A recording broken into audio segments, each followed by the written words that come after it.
Hello and welcome back to another episode of Critical Reactions with your host, Bryan. We're going to continue on with this week's non-theme where I just allow my patrons to pick whatever they want as a way to wrap up the year. And we have one of those tracks that's, well, it's more than one track, but it's just one song, and it is an entire album. We're going to be looking at the band KAUAN. The album is Sorni. It is broken up into 7 movements, all about 7 minutes each, interestingly enough, putting us at about 52 minutes of music. Let's dive into it. See what KAUAN is bringing to the table today.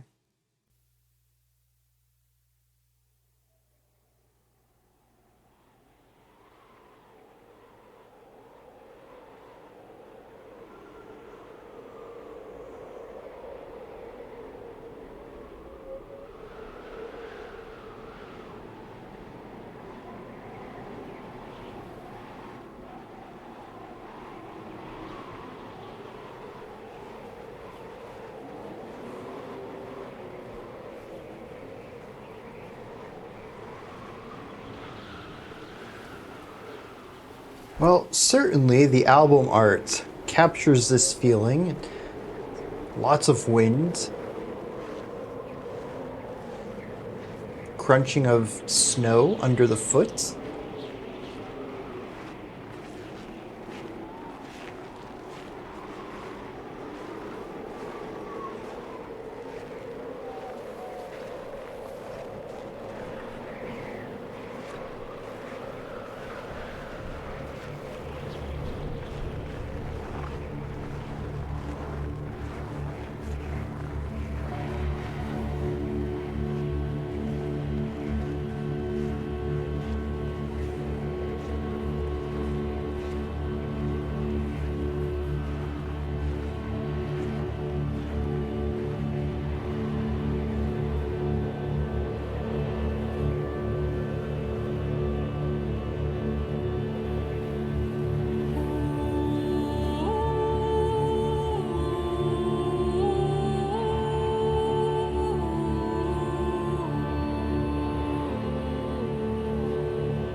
Well, already it feels like something vast in scope, but ultimately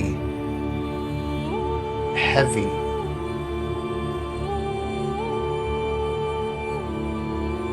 It already has a tinge of sorrow to it, but it isn't quite leaning into it yet. I don't know if that's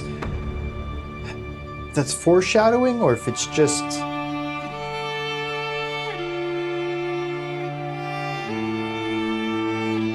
it might just be the flavor that the track is going to be. Just a little moody.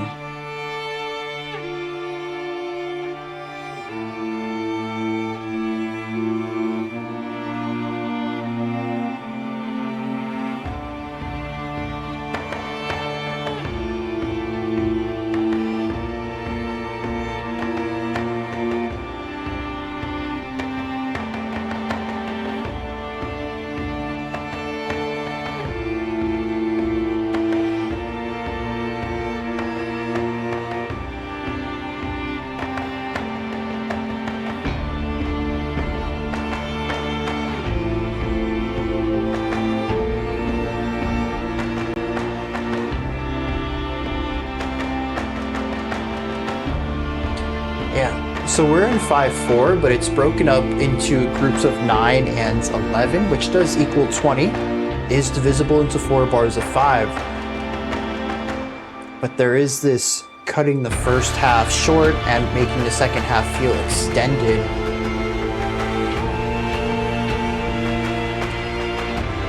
See right here, it has that extended feel where right here, it lurches into that the next idea, even though that's beat 5 of the second bar. It also feels very large. We took that same idea we had earlier, which had a feeling of scope to it, and filled in the instrumentation underneath it to give it the size to match the harmonic expression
It's interesting against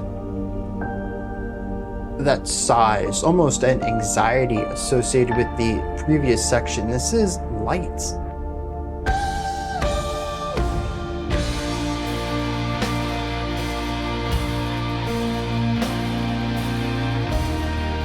And pairing a heavier production, the distorted guitar and the layers here with the levity of the harmony and melody. Interesting combination.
What is that instrument? It's a treble instrument and it has a very distinct tone to it, particularly when it slides between notes.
Using the drum fill to introduce this triplet feel here.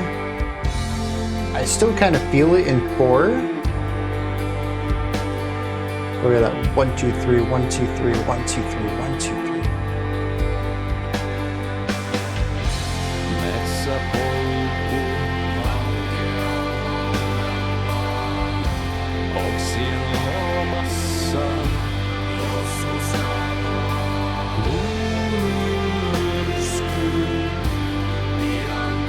It's interesting too how much this feels like the ending of the last movement, as if we've altered key change? As if we've altered elements of it but have retained that foundational heart.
You know who this is starting to remind me of, though? Is it We Lost the Sea?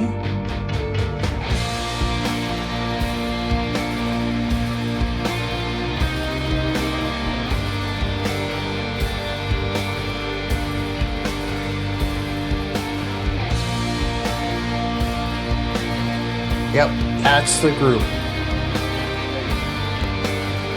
Definitely a bit more on the post-rock side, atmosphere and emotional storytelling over all else, but not completely abandoning the melodic side of composition either.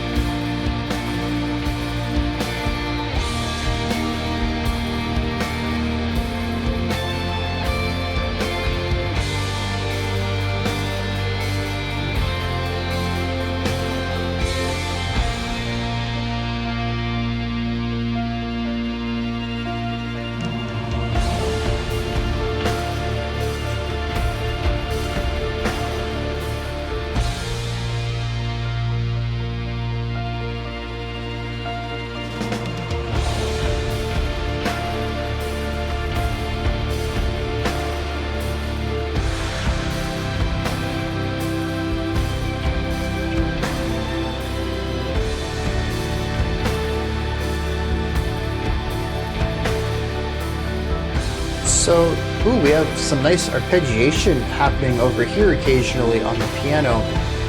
Despite the sorrow I felt at the beginning of movement 1,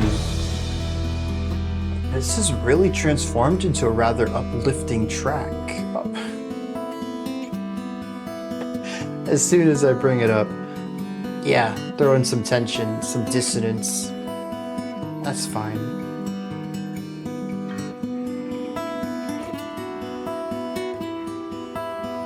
Sticking with that 3.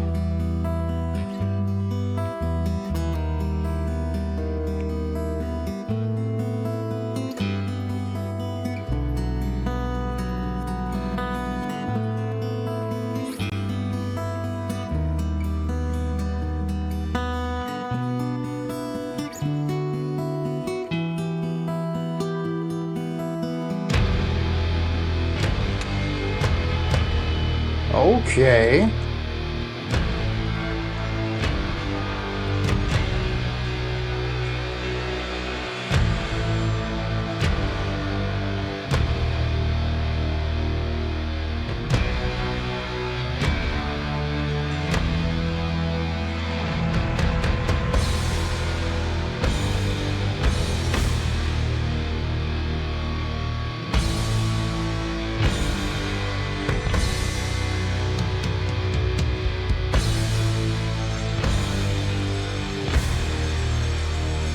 So this is interesting too. So far I've noticed that each of the movements they're almost split in half.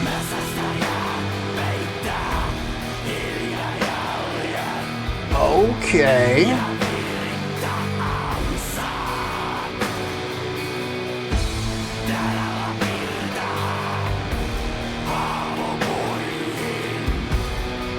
I think I've only heard KAUAN once prior, and it was all what the previous 14 minutes have been, not this more metallic ending.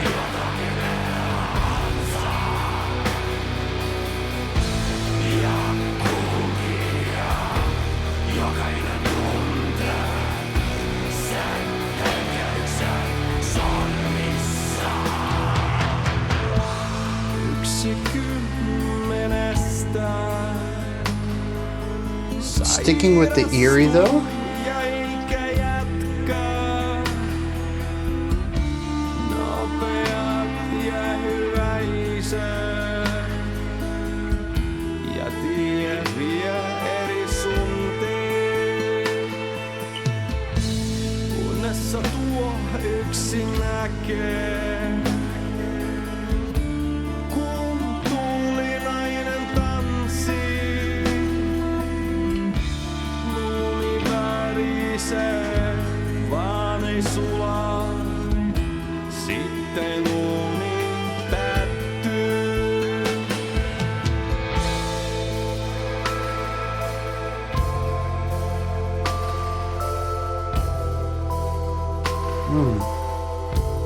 the bells against the drone.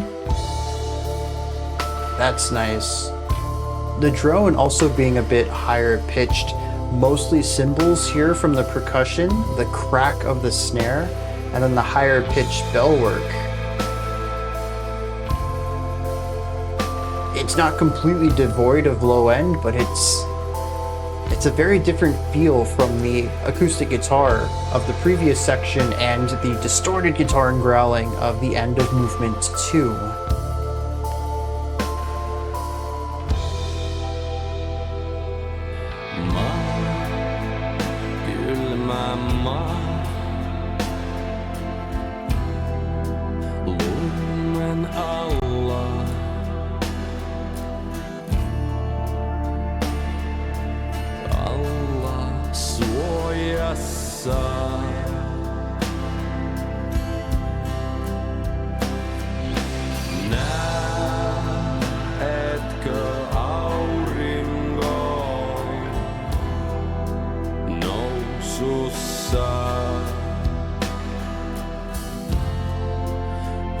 Yhdeksän varjon taipuvan tullessa.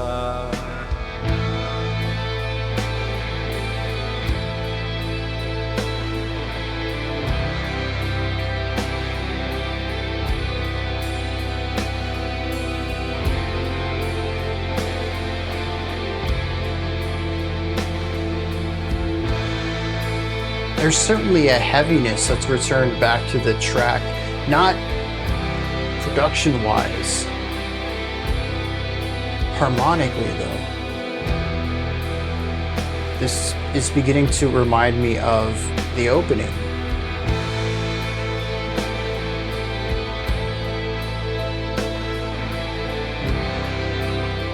There is beauty in it though.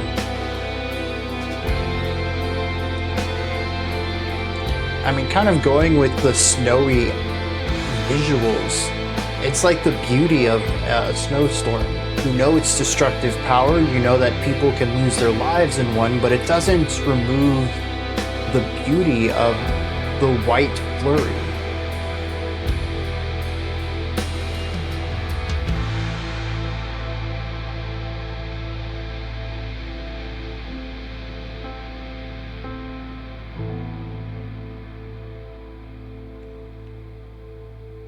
Every instrument choice is it's thought about, it isn't random. Bringing in the warmth of the piano after so many lighter sounds.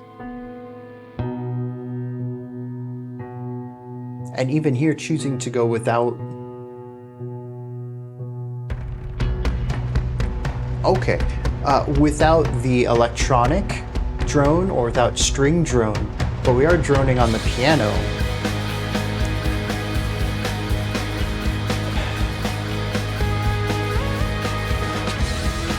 What in the world?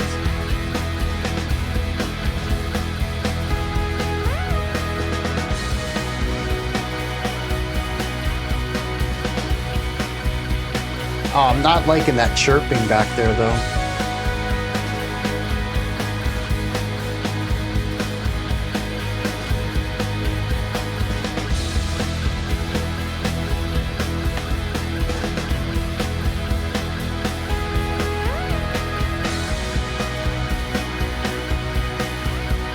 This does return a bit of optimism to the song though.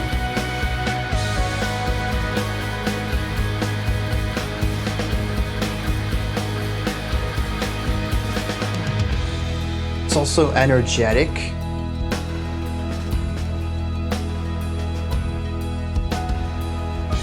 The triplet arpeggiation on the harp sounds great. Some sort of plucked string. Oh, it's moving too. It's over here now.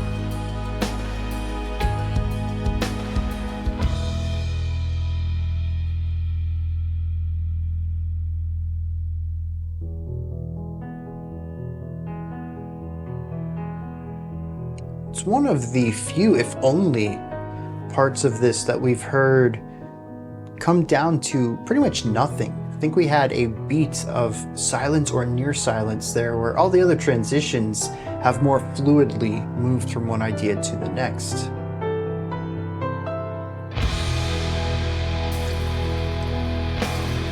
I do think it's interesting too. I talked about the last two tracks kind of having two modes each, and this one's gone through 5 different ideas.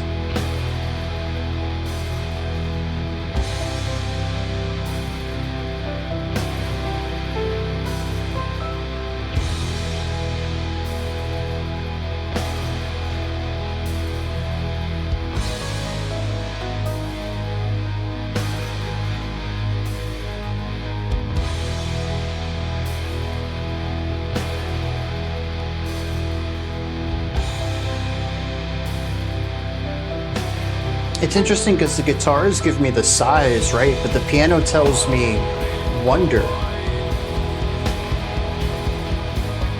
The chords in the background still give me that, a type of awe, an inquisitive nature into something much larger than ourselves. The perseverance of humanity? I don't know. This coming off of everything else in this movement, I don't know how to interpret it.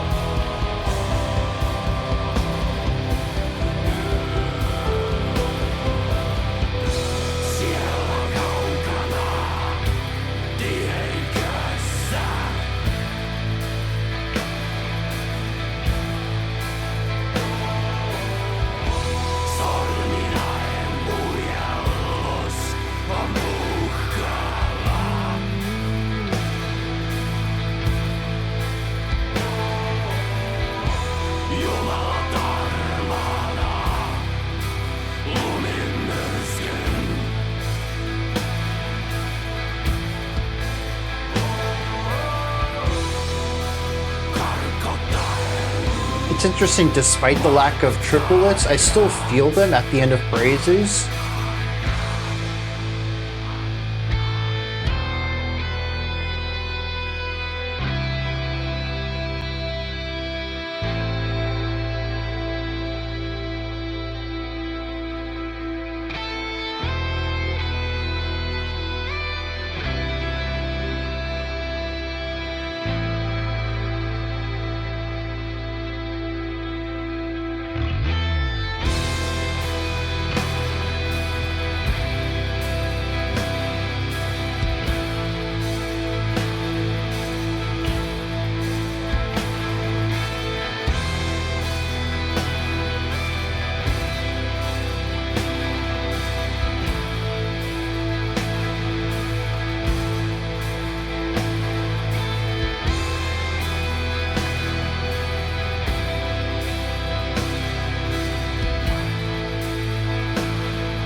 Bringing back the bells, but there's a buzzy synth under all of this too.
Ooh, the reverb on that snare.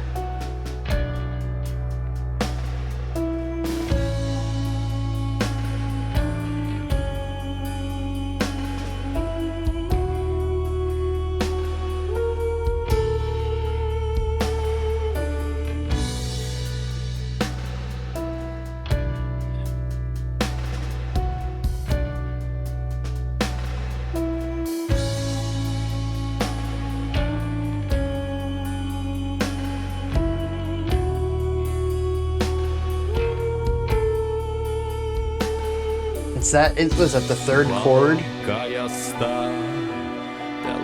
Oh, is that at the end of the phrase? It's the seventh chord?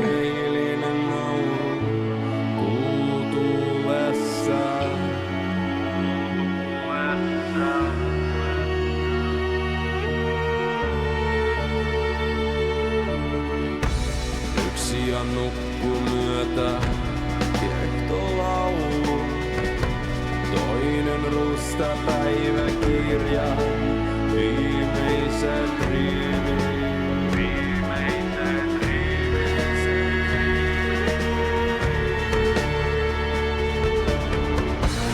It's interesting how often the chord progression here returns to rest. Here's heightened, rest,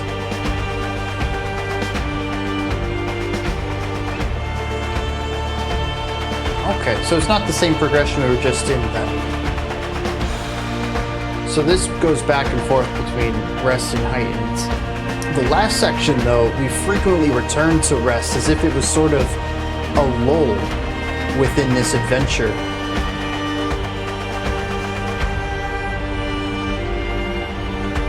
But we also have that marching snare in this section, so it seems like we're pushing on once again.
So this album so far kind of oscillates between positive or optimistic moments, wonder or awe, and then heavy weight and sorrow.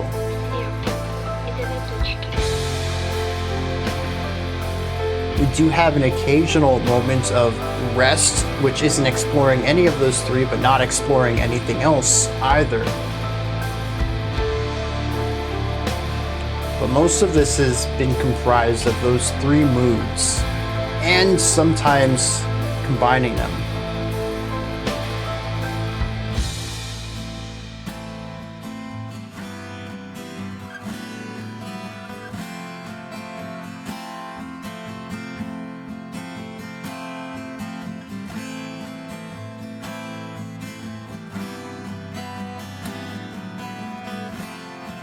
Как бы расходятся сверху из одной точки.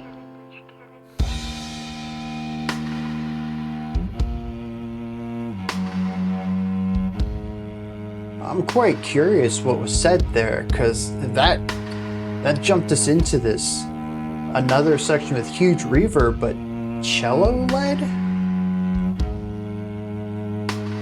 The cello hasn't led anything yet, and this is exceptionally sparse and empty because, oh, well, now we're back.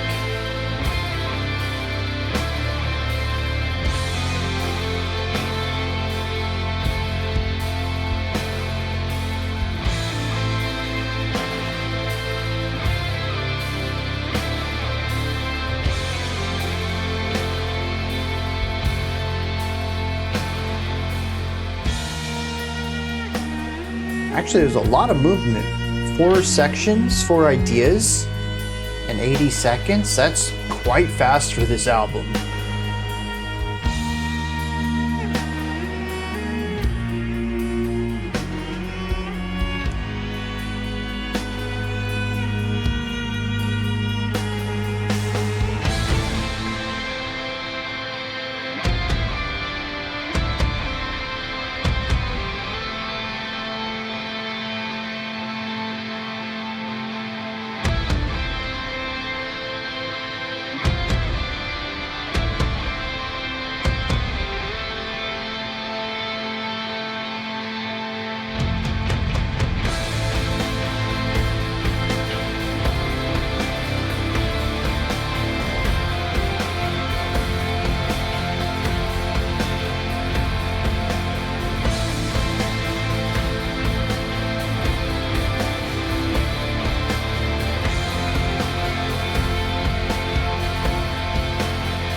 Another short-lived section.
I feel like this is a nice mix of that eerier side of things with awe.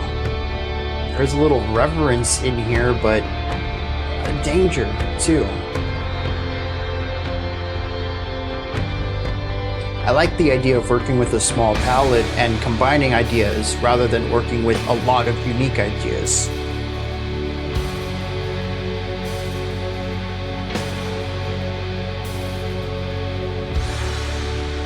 And really leaning into that reverence here. Something vast, almost beyond our understanding, but we can feel it. That's what I get out of this moment.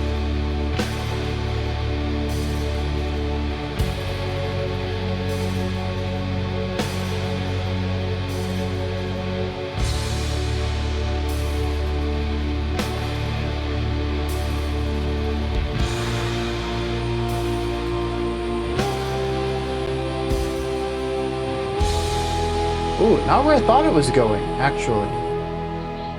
I thought it was going to land on the resolution about half an octave up.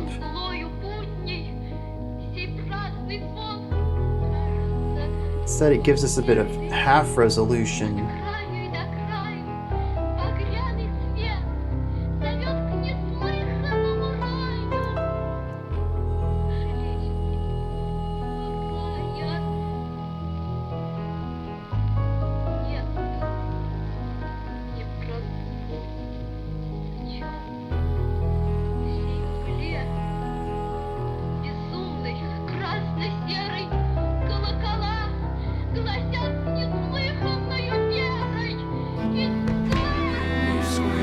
And the 3 in that last section really feels like floating.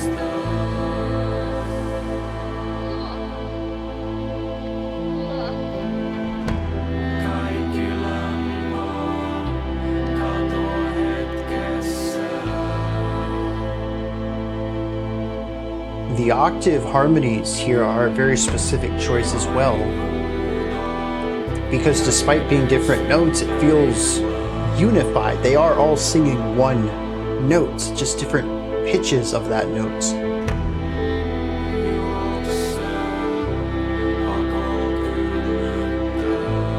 But there's also a flat delivery that almost feels robotic once all their textures are combined. Interesting decision.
Do you like how often they use the human voice just as an instrument on this album?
Yeah, so that's a 4 against 5 polyrhythm. The original rhythm was a 10-beat phrase, and they shoved 8 on this cymbal.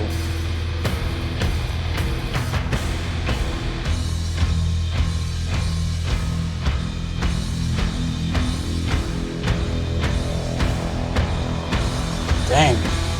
Even the synth is getting in on the heaviness. What was that section supposed to be?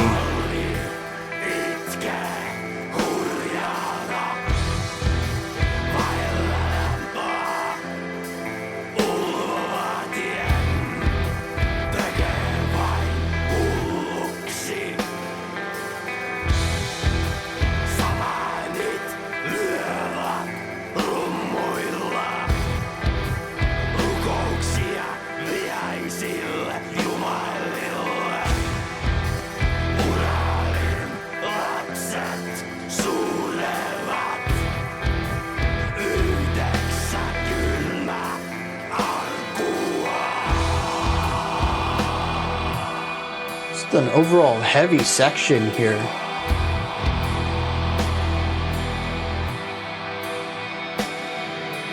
Well, I suppose comparatively heavy.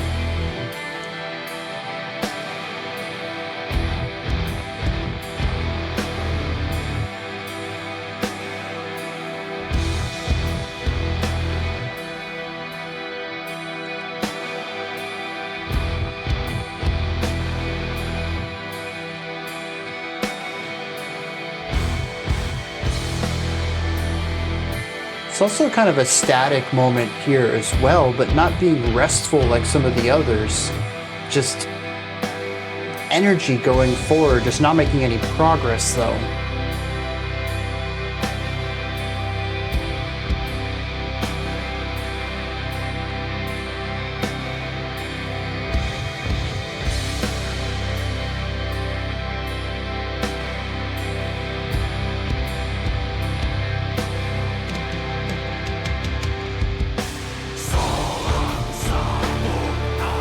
that tuba over there?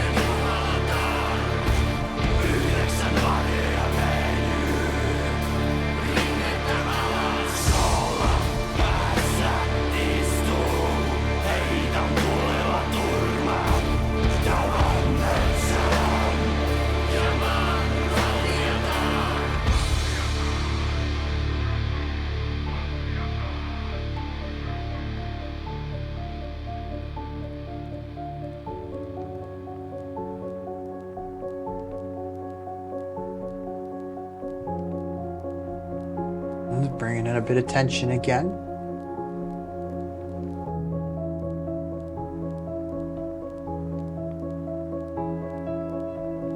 A lot of use of arpeggiations on the piano in order to craft atmospheres, giving us our chord progression not just by playing chords, but by shaping around them.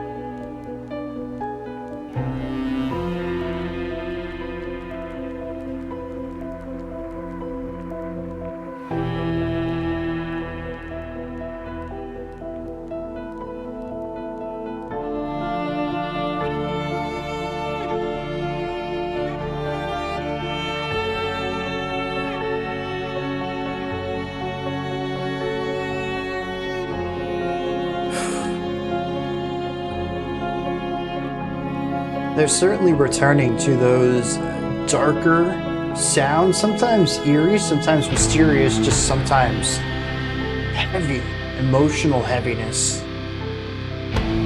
It's taking up more and more of this journey through this album.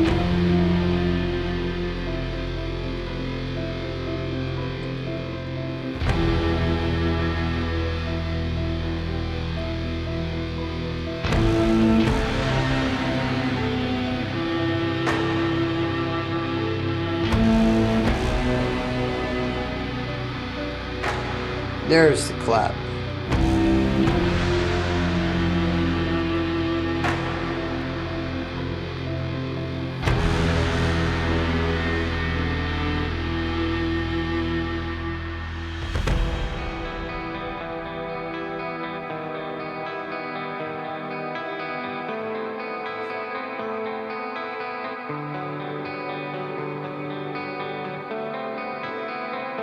Oh, actually, here's the guitar taking over the piano's job of arpeggiating.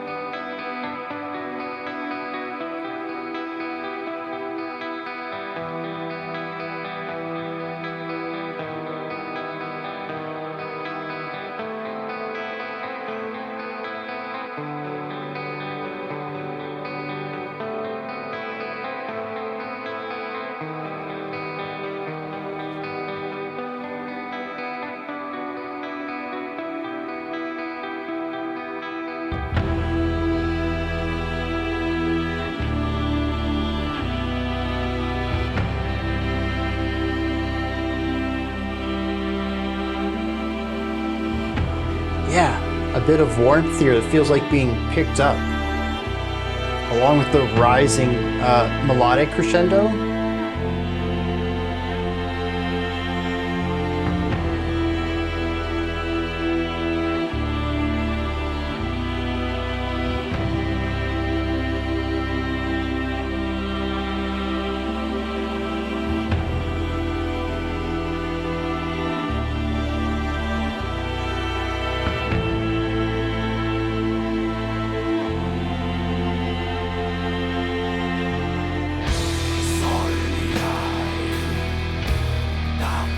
Was not expecting to return back to the previous one. I figured with 6 minutes left, we'd retain this movement, this push higher. Instead, we backpedaled a little bit here.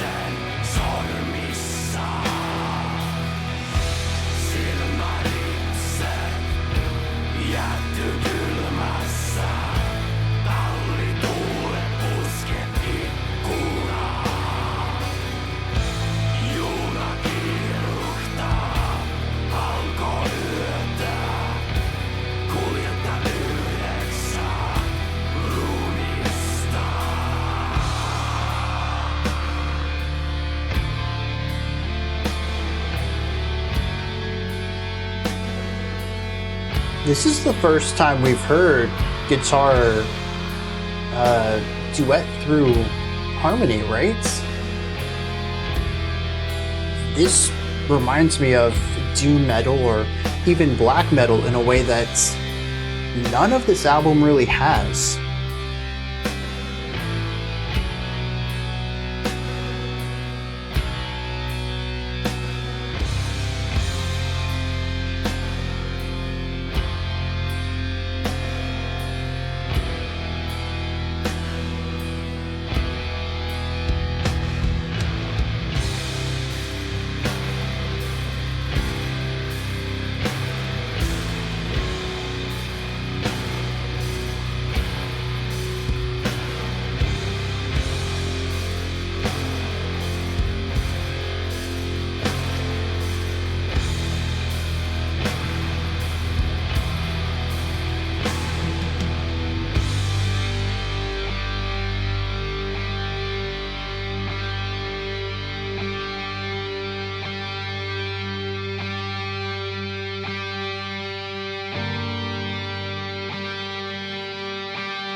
Ooh.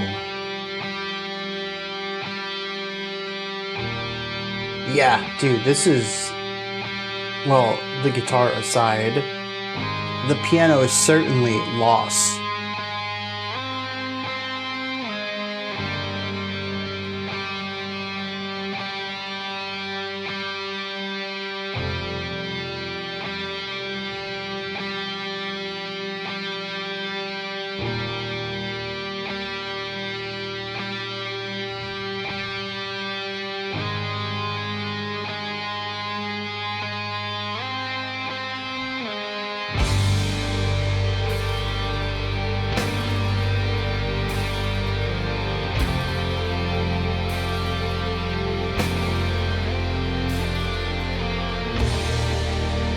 I like the guitar melody behind this.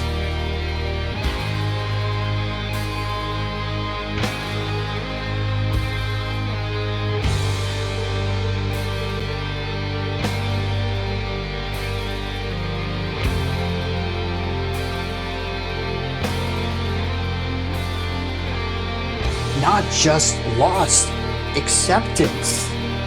That's what I'm getting out of this moment. It hurts, but there is a moving forward.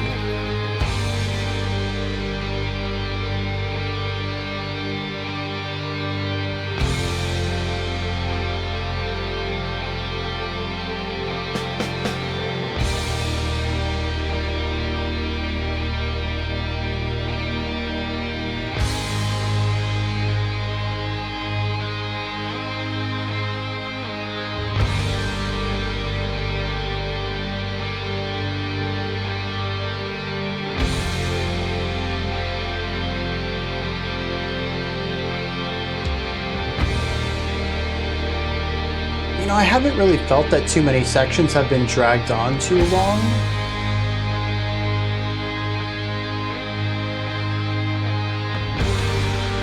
But this is it. This is the ending, right?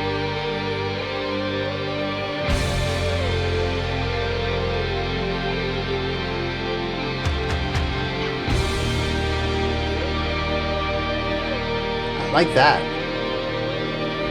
I'm pretty sure that's the instrument from the beginning that I couldn't place. What is that? Although maybe not. This sounds like a theremin.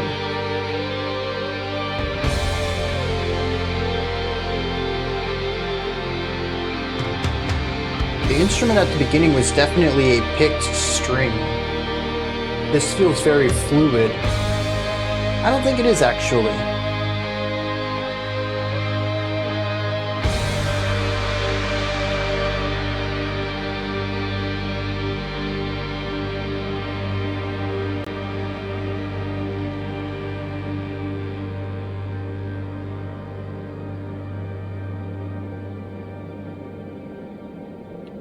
I have a lot of notes.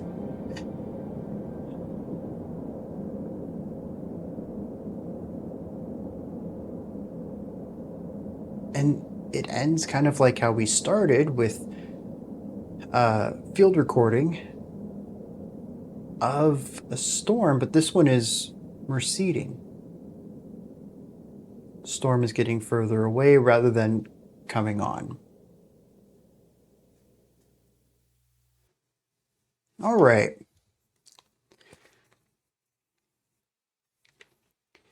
I'm going to be completely honest here. The ending didn't quite grab me, not the way that the rest of the album did. I think this work has a lot of really great moments to it. It doesn't consistently pull me from one idea to the next, but I do find that it is emotionally evocative at pretty much every moment. And I found myself connecting to more than what I didn't.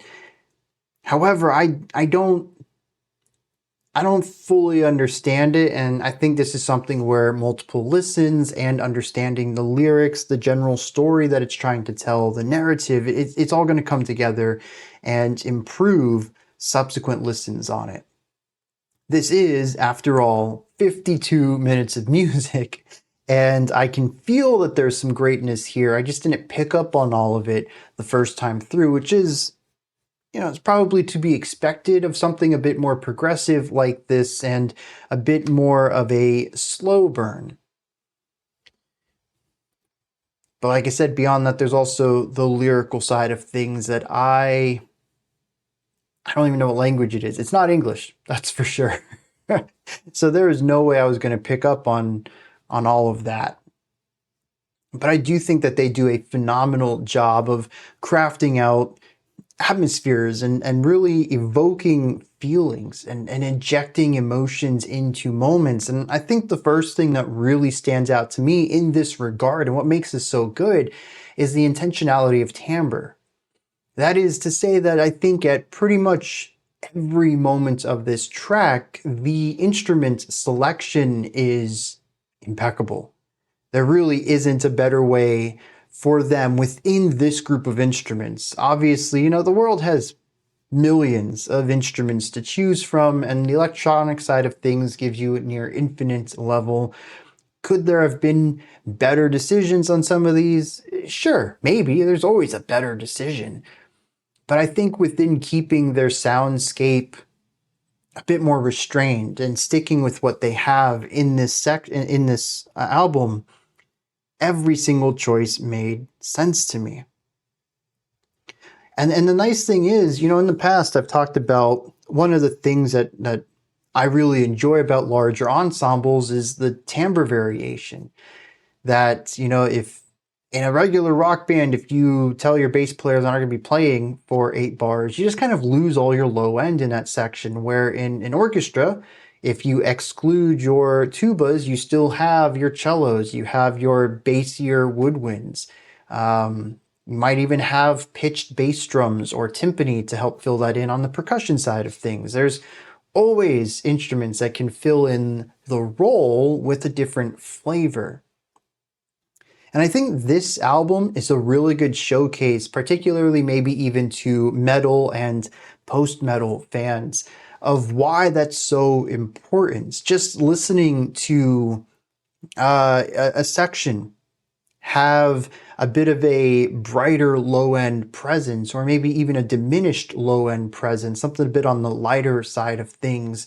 And then the next section, play that same exact melody on the cello, and it just brings warmth to it. It's not so much about it being louder or larger of an instrument. It really doesn't change its placement in the mix, but the sound itself is a warmer texture. It feels more comforting than other bass instruments. The same is true with higher pitched electric guitars versus the choir versus the vocals, whether it's the male or the female, versus I think I said violin already, but if not violin, or the bells, or the higher end of the piano, like they all have specific flavors. They can all contribute to a mood in different ways, despite all filling in this specific range of notes identically. And I really feel like every time we hit a new section and we had an instrumental change, it always felt right. Maybe not even just right, but perfect. The decision to move from this emotion to this emotion requires these qualities to be shifted as well. It doesn't always have to be a compositional change. Sometimes we can be playing the exact same thing, but this section feels lonelier or colder, warmer. It could feel more pensive, all because of what instrument is playing these ideas now. And like I mentioned at the beginning, I think consistently this song gets it right every single time. And it tells the story just as much as what's being played. And I really appreciate that attention to detail. As I mentioned earlier, I think I've only heard one song from this group before, and it was more on that acoustic side of things. I don't think there were any metal guitars. I don't think there was growling at all in that track. What was this song called? Civil Nusu? Nuosu? We checked this out, oh geez, actually pretty much this time 3 years ago. One of my analysis segments was called Let Me Gush About This Piano. Yeah, I feel the same way about this one. Their instrumentation is just great. But I just don't remember the metallic bits. But this one is metal, and by the end of the track, I even likened it to a very slow black metal. Very atmospheric, very chordal based, more so than melodic, and occasionally dipping their toes into distorted guitars and growls.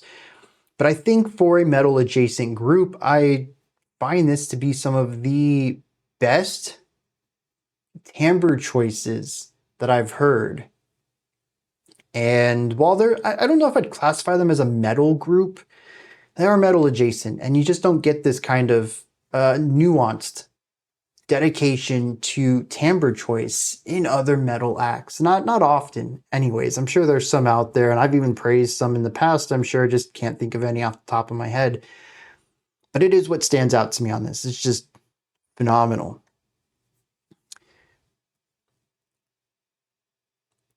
What does that say? Oh, yeah, here's another when I can't read my own handwriting, right?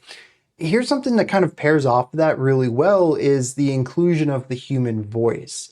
Not just for lyrics, which there are certainly sung parts in here. There's also spoken word parts. There's what sounds like samples even at times. There's a variety of uses for the human voice, but I also really love how they're not just relegated to that. We have oohs, we have ahs, sometimes they're singular, sometimes they're harmonized. We have a very collective choir sound that comes in at times. All of these, one, sound great, but two, introduce something very specific to the feeling, the emotion of it all. There is something about hearing the human voice that feels inviting. It feels collective, as if you're in a group. These aren't just instruments. You know, we know that people are playing most of these instruments, but when I say the trumpets are doing this, I'm kind of attributing that sound to the instrument itself. But vocalists, it's harder to make that separation. The vocalists are people. You get to hear the human voice, a sound that we make fairly naturally within the music, and it's not always telling the story directly, but I also find that the moments where we hear the choir feel very different from when we have singular vocals. They're very different from where we have harmonized vocals. All of these tell something different. Hardship, community, isolation, loneliness, perseverance. It's all about how it's delivered, what it's paired with. It kind of, like I said, comes off my last point here about very intentional instrument choices. Here we also have intentional numbers of voices active and what voices to use. Are they growled? Are they clean? Are there more than one? Sometimes the vocals are the drone, and that's pretty cool. I don't hear that outside of choir music too often. So I love that it's implemented here as well. I guess the last thing I want to get into before I dive into the story I have so many notes about the movements and the parts of each movement and all that. General movement throughout this. The transitions are fine throughout most of this track. Nothing mind-blowing, but nothing terrible either. There are a couple of very sharp changes. As I mentioned, I think it was movement 3 where we actually stopped the song for a beat and then went into a very different direction after that. But for the most part, this album is full of fade outs. Fade one idea out, begin the next one underneath it, usually a single instrument, a bell, a glockenspiel, or a guitar, or a piano, playing some chords before we start layering on top of that. Those are really the two main types of transitions here, and I think they're fine. There are some nice transitions though, as we have slow burns. And I don't know if we can call these transitions so much as they're just, we continue to add, but we add something drastically different. Maybe we have a lot of light ideas and then we put a distorted guitar on top of all of that. We have transition to a new feeling. This now feels heavier. Maybe it brings a chordal shift with it, but we are retaining some elements that were from the previous section.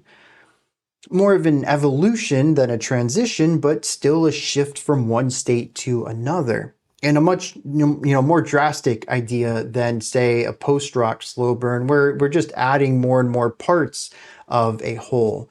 This feels, it's kind of tough. I was going to say it feels transformative, but sometimes post-rock can feel transformative too, even though it's still in my mind this section. It doesn't feel like we've moved to another idea yet. I don't know that I have the vocabulary to properly distinguish why one feels like movement and the other doesn't. Regardless, like I was saying though, I don't even know if I could call them transitions because so much of the foundational element is still here. So I'm not even 100% sure that I want to go in this direction, but it does feel like movement of some sort. It is growth, if nothing else. But I do find most of the transitions to simply be functional. They get us from one idea to the next in the smoothest way possible, the fade out. And I think that's generally fine. It also presents a feeling of time passing. I don't know if that makes sense to anybody else, but it's sort of like Star Wars. George Lucas loves his screen wipes, particularly he loves his horizontal screen wipes, where you kind of see this like bar in the middle or on the screen that takes, it shows a little bit of the old scene, a little bit of the new scene, and as it wipes across, we go to the new scene, wherever we're going next, and it wipes over the old scene. That's kind of what these feel like, right? That's what the crossfades feel like to me on this. The good old Star Wars screen wipes. So I get that perspective. And if the story works with that, I will be totally on board with it. But I will certainly say that 30, 40, 50 minutes into this, I was like, is this still how we're transitioning ideas? I think I would have just liked a little bit more fluidity, but I will say at the very least, it doesn't disrupt the song at any point in time. And I appreciate that. It seems like it continuously has momentum, even as we have these highs and lows and fade outs into new ideas. But there's also a lot of rhythmic ideas that keep the song feeling fresh too.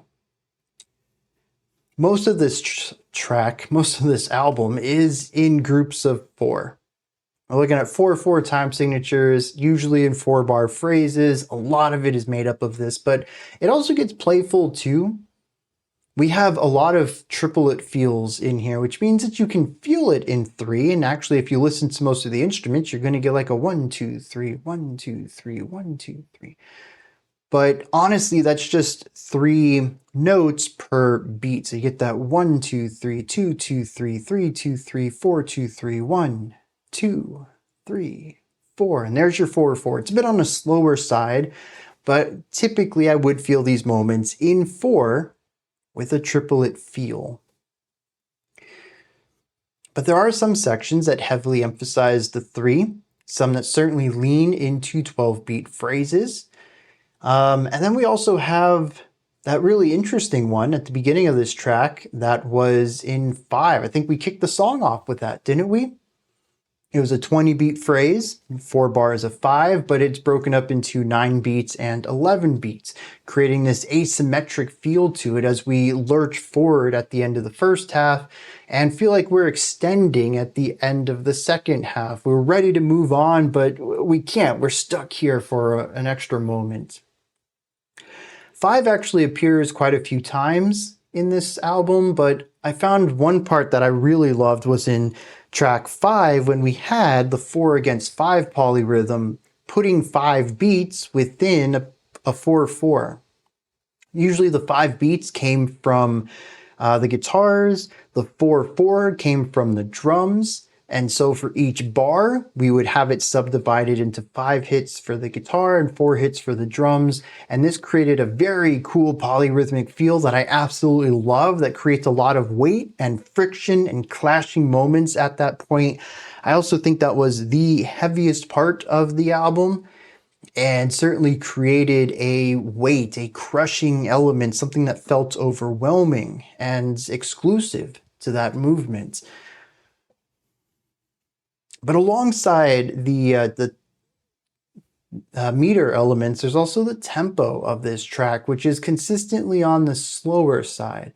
We can sometimes play around with time feels, as I showed earlier, a slower 4/4 that has a brisker 3 pulse to it. But for the most part, I'd say the tempo of this track probably resides between 60 and 80 for the most part. It is not a slow song, but it's not a fast one either. It kind of sits right there in the middle. And I find that to work.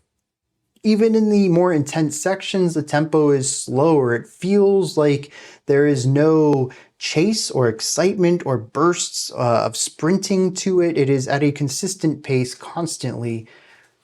And it feels like a tough task, a long, tough task, something that you have to, what's the phrase? You have to pace yourself on. And so there really isn't a lot of temporal variation on this track, on this album. And I like that, because to me it feels like a journey. And part of that, sure, is going to be impressed upon me by the album art.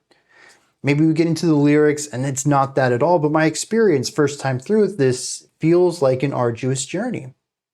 Something that takes a lot of energy, takes a lot of emotional energy. There's toil on the mind, on the heart, and it's long and tough, and you just have to keep going at it. You're going to feel beaten down. There are certainly parts of this album that feel like we've stopped, just kind of chilling here for a moment, or spinning our tires, not really getting anywhere, but expending a lot of energy.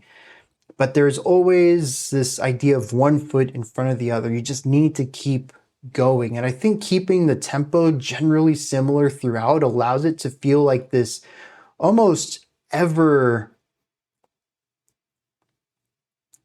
present journey, just something that doesn't end. 30, 40 minutes in, you kind of realize that we've been doing this for a long time. We've been listening to this artwork for such a long time, and it's kind of been static. It has had its ups and downs, but it's all been this unified experience, this unified journey. And I think a lot of that comes down to the tempo. But there is another side to this. Like I said, we're going to get to the story. My entire desk is a whiteboard, and so I just have notes all over this desk. I ran out of space, had to get to the other side of the desk. So, all right. As I mentioned during the reaction, I really feel three main emotions here. There is elation or awe, reverence, some sort of heightened positive feeling. Never joy, never victory, but elation, a feeling of overcoming something. Not necessarily finalizing something, though. There is sadness. There is sorrow in places of this track. And there's also a fear, an eeriness, a darkness, something ominous that crops up a couple of times. And in between all of that, we have a rest.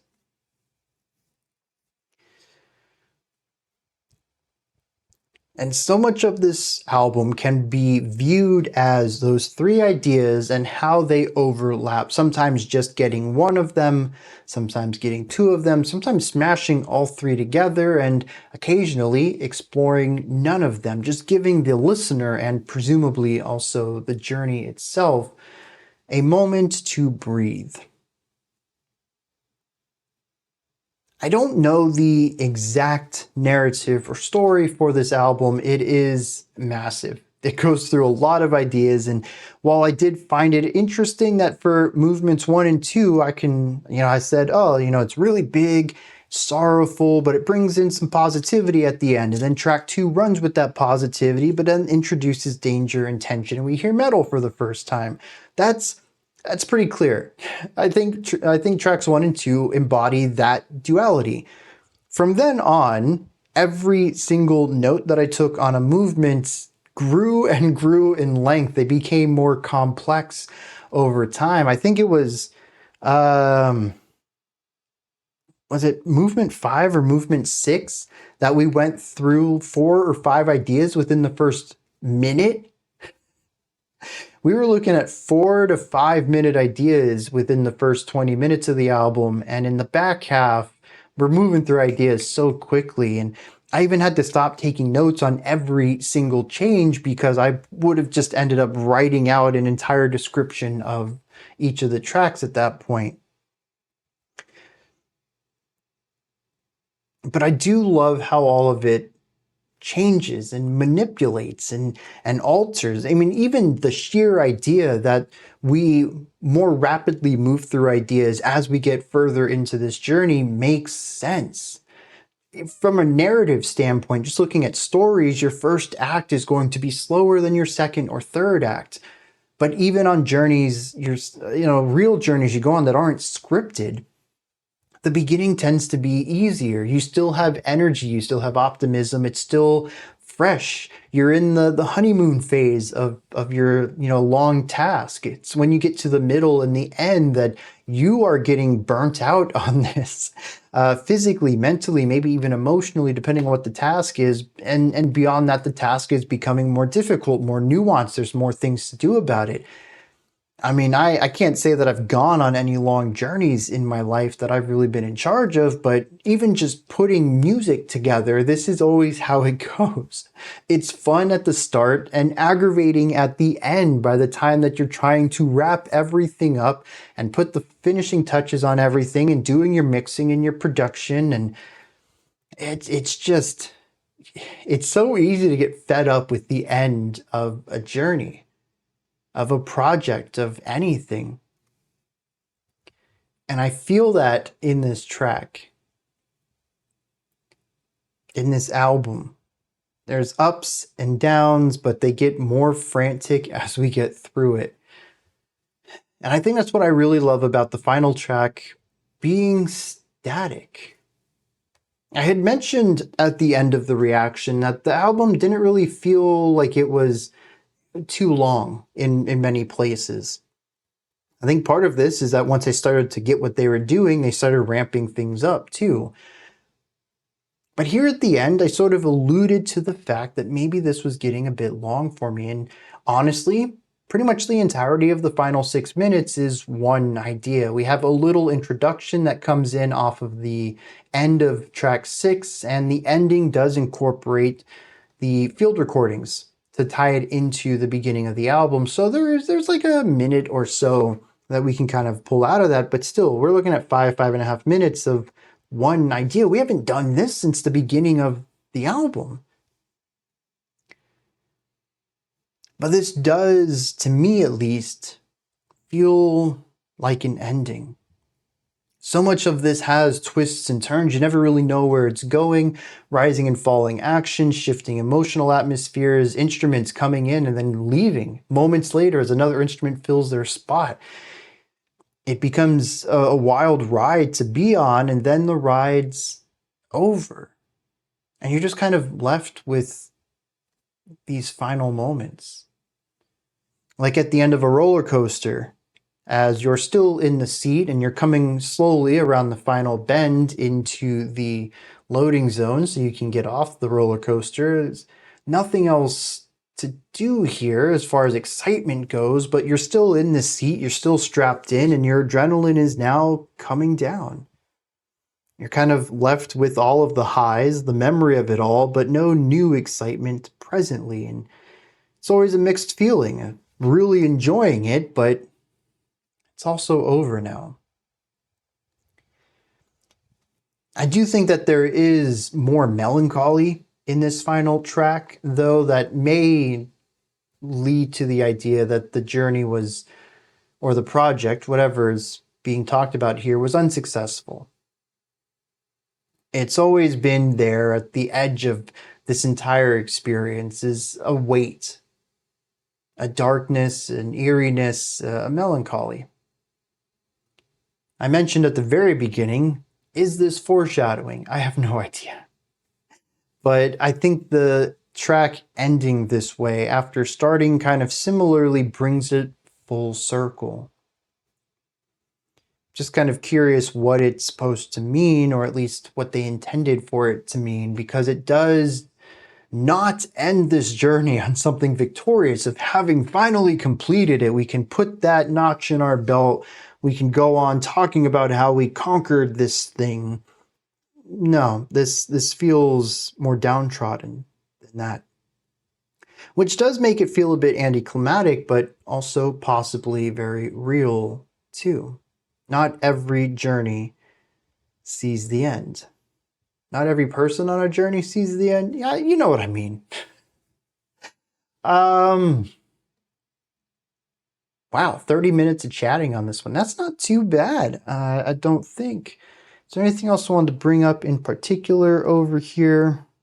Some interesting sections, that's for sure. I mean, most of this is kind of classical, a little folky, and then the metal showed up often. But we did have a synth rock moment, which was, what? I thought it was U2 style to begin with, and it kind of went in a different direction. But I still, when that guitar and synth came in, maybe it was the drum sound that did it too. I was like, I got some U2 in here. That's interesting. Yeah, I don't know. There's, I mean, the 4/5 polyrhythm heavy section, that was unexpected as well. So, interesting parts throughout. Generally has a home feel, but had no problem kind of dipping outside of that at times to achieve specific vibes.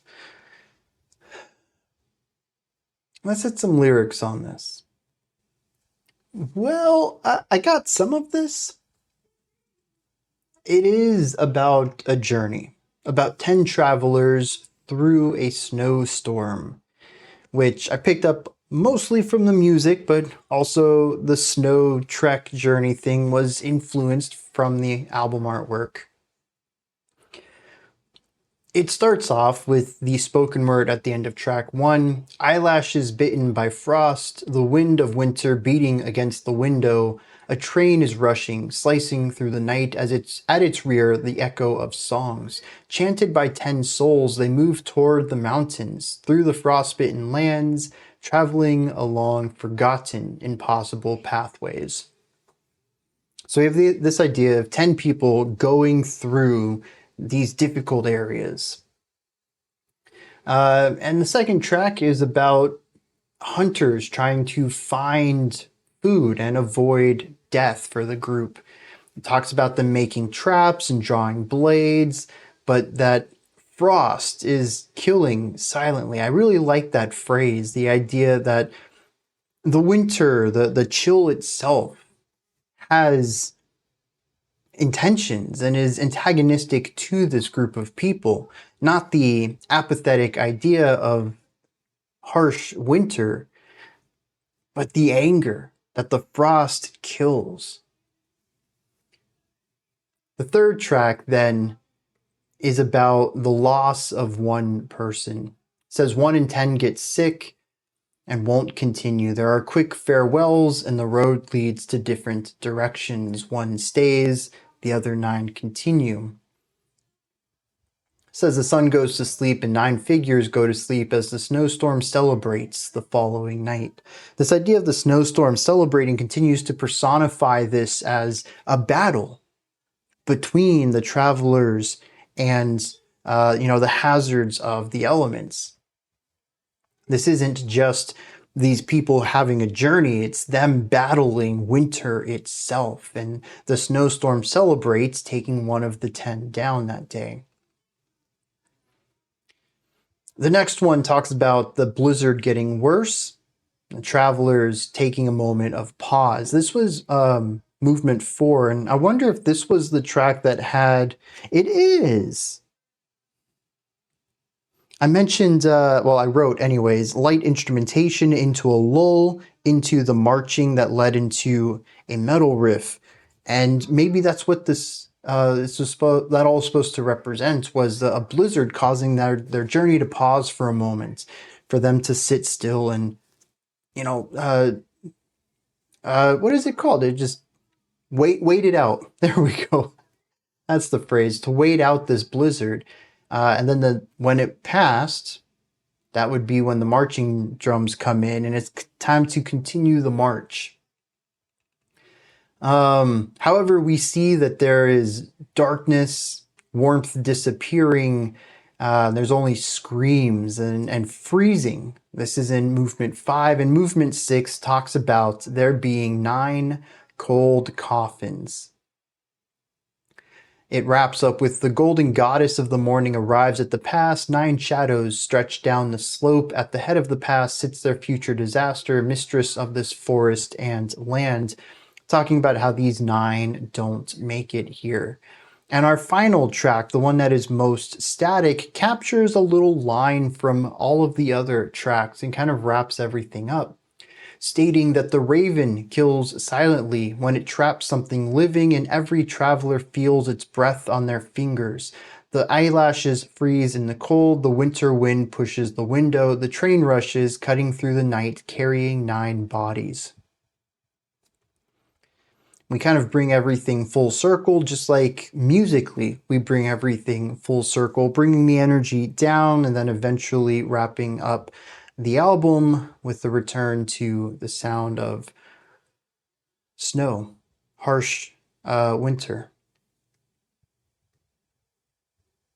I bet all of this works incredibly well if you follow along with the story alongside the music. I'm kind of going with general vibes that I remember from each of the tracks and pairing it to the songs themselves. I mean, honestly, most of these tracks have 7 to 10 lines of lyrics in them. They're not incredibly detailed. It's mostly a sort of way to guide how the music makes you feel and kind of give you a vague idea of what the music is trying to tell. And I had mentioned, some of the transitions in here that I didn't think were quite as strong. They might make a lot more sense having the lyrics in play too. Regardless, this is coming up to a 90-minute video. If you're still here, thank you. I hope you enjoyed this. This is quite an endeavor for me, both, 50 minutes of music and then 40 minutes of discussion here. But these are my thoughts on KAUAN's, what is this called? Sorni Nai? Let me know what you thought of this. If there anything that stood out to you, did you enjoy this? Did you need to correct me on something that I might have misspoke about? Do you have your own perspective on this track? Maybe a different opinion or angle or read on this? What did you get out of it? Put all of that and anything else you'd like to add into the comment section below. Above that, in the description box, you'll find a link to Linktree, Takes you here, you can find links to my music, ways to support the channel, a link to the Discord server, and so much more. Above that, if you could, like, subscribe, and ring the bell. I greatly appreciate all three of those. That wraps it up for today. I'll be back tomorrow, though, 5 p.m. Eastern Standard Time, 10 p.m. UTC. We're going to check out another album. Until next time, remember to be critical, not cynical, of the music you listen to, and have a fantastic morning, afternoon, or evening, whenever you choose to watch my videos.